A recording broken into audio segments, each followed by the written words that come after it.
আসছে কোত্থেকে বুঝতেও পারতেছি না। তো ওটা ঠিক করতে হবে। তো যাই হোক, এদিকে পুজোর কিন্তু সব কিছু আমি ঠিকঠাক করে নিলাম। তারপর আমার একটু আলতা পরতে ইচ্ছে করছিল, যেহেতু আজকে বৃহস্পতিবার, তাই আমি আলতাটাও পরে নিলাম।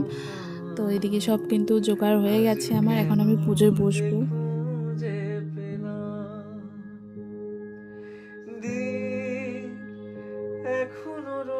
প্রথমে গোপাল পুজো করে নিলাম, তারপরে করব হচ্ছে লক্ষ্মী পুজো।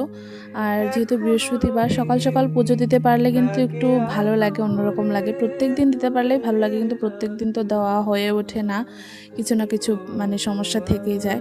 তো ওইগুলো করতে করতে আর পুজো দিতে অনেকটাই বেলা হয়ে যায়। তো আজকে ভাবলাম না, আজকে একটু তাড়াতাড়ি পুজো দেবো, সব কাজকর্ম ফেলে রেখে। তারপরে যে পুজো কিন্তু কমপ্লিট আমার এখন।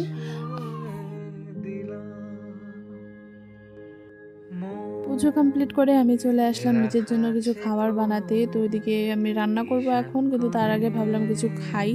তো ওইদিকে আমি চা বানাচ্ছি, চা আর বিস্কিটই খাবো এখন। আর ভাইকে মুড়ি দিয়ে দিয়েছি খেতে, মানে ঠাম্মি দিয়েছে আর কি মেখে, ওটাও খাচ্ছে।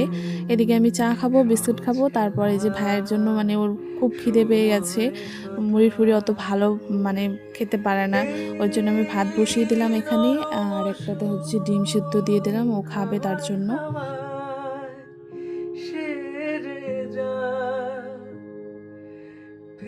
চা খেয়ে ওদিকে কিন্তু ভাতটাও হচ্ছে আমার।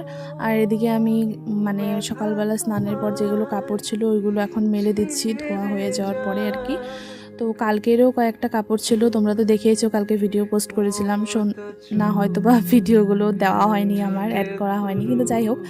আর হচ্ছে মানে এই কাপড়গুলো কালকে সন্ধ্যার একটু আগে আমি ধুয়ে দিয়েছি, তো শুকোয়নি। যেহেতু রোদ উঠেছে তাই আমি মেলে দিলাম। আর এদিকে ভাইয়ের জন্য ভাত বেড়ে নিয়েছি, ওখান থেকে আমিও দুই একবার খেয়েছি।